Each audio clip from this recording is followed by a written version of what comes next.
औज़ुबिल्लाहिमिनश्शैतानिर्रजीम बिस्मिल्लाहिर्रहमानिर्रहीम।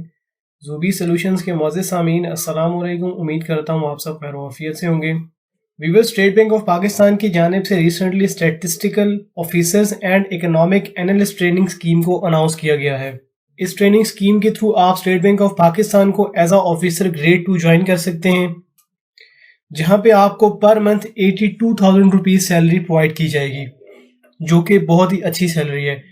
इंशाल्लाह आज की इस वीडियो में हम इसी ट्रेनिंग स्कीम के हवाले से बात करेंगे। इस वीडियो में मैं आपको बताऊंगा कि इस स्कीम में अप्लाई करने के लिए एलिजिबिलिटी क्राइटेरिया क्या है, इसमें आपकी क्वालिफिकेशन कितनी होनी चाहिए, एज लिमिट क्या है, अप्लाई आपने किस तरह से करना है, सिलेक्शन प्रोसीजर क्या होगा, प्री इंडक्शन ट्रेनिंग कैसे होगी और कंपनसेशन पैकेज क्या होगा। ये तमाम इन्फॉर्मेशन हासिल करने के लिए आपसे रिक्वेस्ट करूंगा इस वीडियो को एंड तक देखिएगा, कंटेंट को लाइक और शेयर ज़रूर कर दें। और अगर आप इस तरह की तमाम इन्फॉर्मेटिव वीडियोस टाइमली हासिल करना चाहते हैं तो इस चैनल ज़ूबी सॉल्यूशंस को सब्सक्राइब और बेल आइकन को लाजमी प्रेस कीजिएगा, ताकि तमाम वीडियोस के नोटिफिकेशंस आप तक टाइमली आ सकें। व्यूअर्स, आप अभी स्क्रीन पे वो एडवर्टाइजमेंट देख रहे हैं जो स्टेट बैंक ऑफ पाकिस्तान की जानिब से इस ट्रेनिंग स्कीम के हवाले से इशू की गई है। तो सबसे पहले व्यूअर्स हम एलिजिबिलिटी क्राइटेरिया की बात करते हैं। व्यूअर्स, अप्लाई करने के लिए required qualification 16 years of education है, या आपकी मास्टर्स डिग्री भी हो सकती है, और अगर आपने 4 साल का बैचलर्स किया है तो वो भी एप्लीकेबल होगी। जहाँ पे मार्क सिस्टम एप्लीकेबल होगा, आपकी परसेंटेज एटलीस्ट 60% होनी चाहिए, और जहाँ पे CGPA एप्लीकेबल है वहाँ पे 2.5 आउट ऑफ 4 और 3.5 आउट ऑफ 5 होना चाहिए। और ये क्वालिफिकेशन आपकी HEC रिकग्नाइज पाकिस्तानी इंस्टीट्यूट से होनी चाहिए। अगर आपकी फॉरेन डिग्री है तो इस केस में HEC से इक्विवेलेंट सर्टिफिकेट आपको लेना होगा। इकोनॉमिक एनालिस्ट के लिए आपकी स्पेशलाइजेशन इकोनॉमिक्स में, जबकि स्टैटिस्टिकल ऑफिसर्स के लिए आपकी स्पेशलाइजेशन स्टैटिस्टिक्स, एक्चुरियल साइंसेज या फिर डाटा साइंसेज में होनी चाहिए। अप्लाई करने के लिए मैक्सिमम एज लिमिट 26 साल है, यानी कि 12 नवंबर 2023 तक आपकी एज 26 साल होनी चाहिए। फीमेल्स, ट्रांसजेंडर्स, वो कैंडिडेट्स जो माइनॉरिटी से बिलोंग करते हैं, northern areas Balochistan, AJK, Gilgit Baltistan या फिर प्रीवियसली फाटा से बिलोंग करने वाले कैंडिडेट्स को 3 साल की एज रिलैक्सेशन दी जाएगी। स्टेट बैंक ऑफ पाकिस्तान और सब्सिडरीज के एम्प्लॉयज के लिए एज रिलैक्सेशन 5 साल की होगी। अब व्यूअर्स, हम बात करते हैं कि आपने इस ट्रेनिंग स्कीम में अप्लाई किस तरह से करना होगा। व्यूअर्स, अप्लाई करने के लिए आपने कंप्यूटर, लैपटॉप या सेलफोन का यूज़ करना है, लेकिन मैं आपको रेकमेंड करूंगा कि ये एप्लीकेशन आप कंप्यूटर या लैपटॉप को यूज़ करते हुए ही सबमिट करें। अपने डिवाइस में इंस्टॉल ब्राउज़र को ओपन कीजिएगा और ब्राउज़र के एड्रेस बार में आपने www.nts.org.pk लिखना है। एंटर प्रेस करेंगे, आपके पास नेशनल टेस्टिंग सर्विस की वेबसाइट ओपन हो जाएगी। यहाँ अब आपने ओपन एप्लीकेशंस पे क्लिक कर देना है। यहाँ टॉप पे आपके पास SPP statistical officers and economic analyst training scheme आ रही होगी।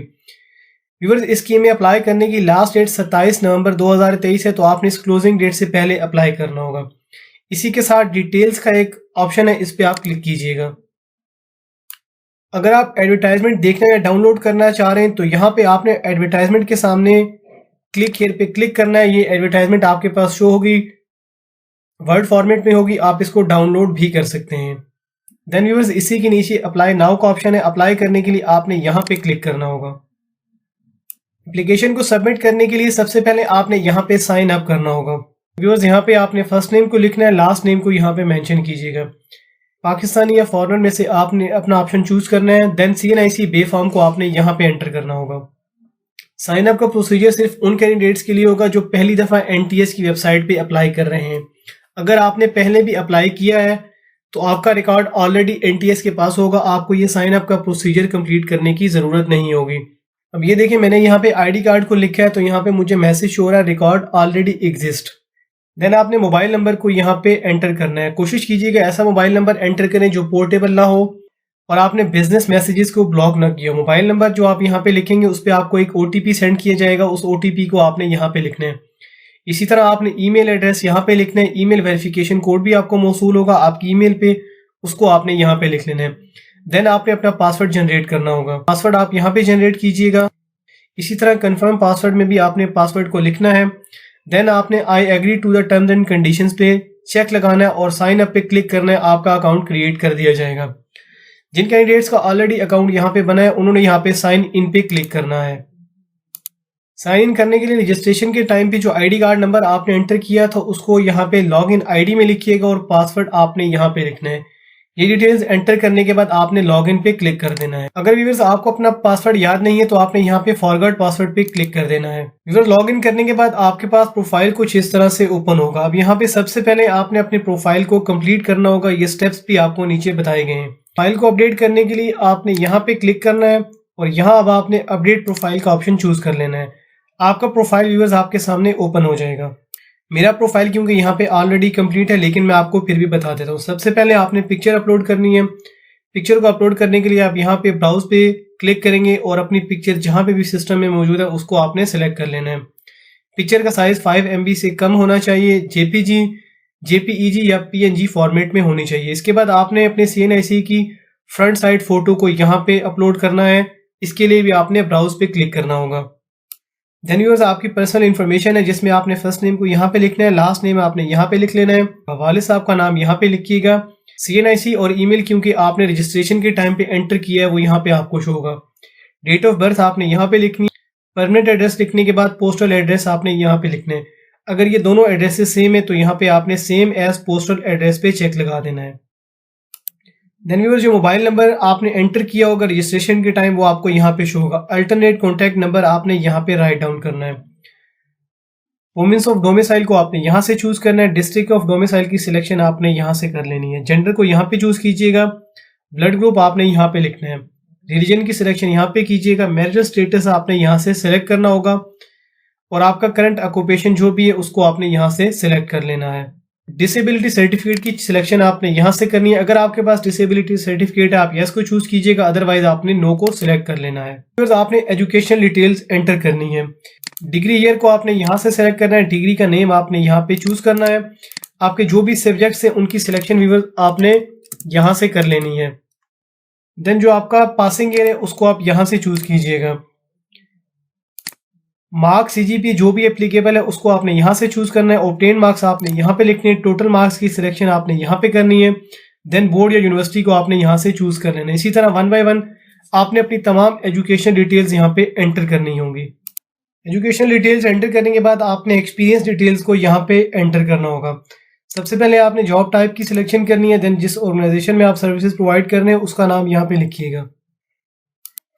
डेजिग्नेशन व्यूअर्स आपने यहाँ पे लिखना है। जब से आपने जॉब स्टार्ट की थी उस डेट को यहाँ पे लिखने के बाद जब तक आपने जॉब की है उस डेट को आपने यहाँ पे एंटर करना होगा। अगर आप करंटली वर्किंग कर रहे हैं तो आपने यहाँ पे करंटली वर्किंग पे चेक लगा देना है।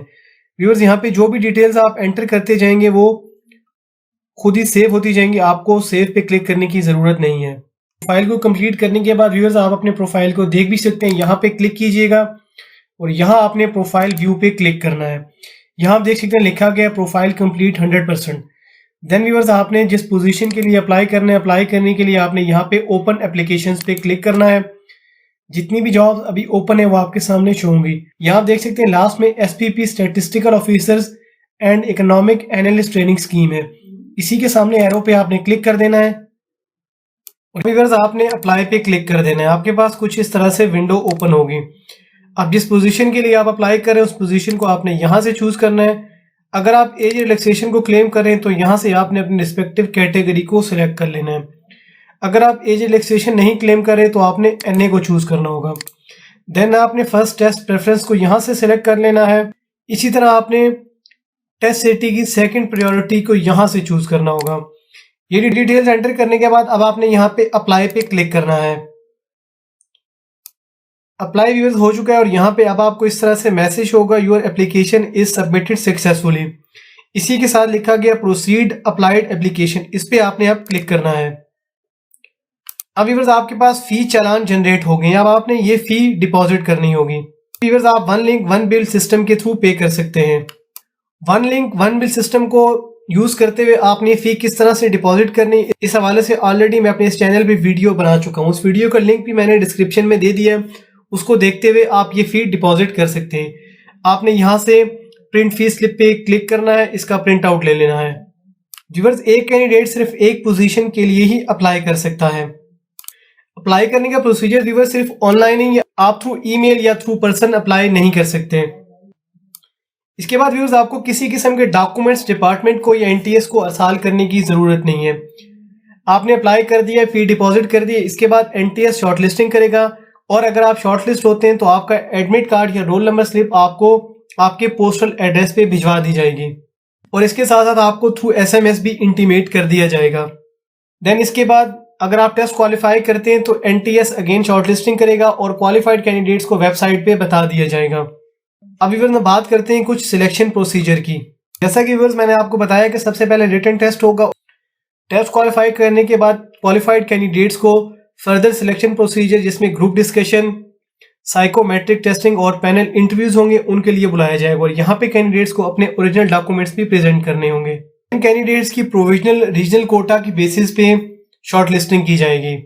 इस तमाम प्रोसीजर के बाद व्यूअर जो सिलेक्टेड कैंडिडेट्स होंगे उनकी अप्लाइड फोकस थ्योरेटिकल ट्रेनिंग होगी और ये training national institute of banking and finance NIBAF Islamabad में कंडक्ट की जाएगी और ये ट्रेनिंग रेजिडेंशियल होगी। इसके बाद जो कैंडिडेट्स इस ट्रेनिंग में क्वालिफाई करेंगे उनकी appointment state bank of Pakistan में ऑफिसर ग्रेड 2 इकोनॉमिक एनालिस्ट या फिर स्टैटिस्टिकल ऑफिसर के तौर पे की जाएगी।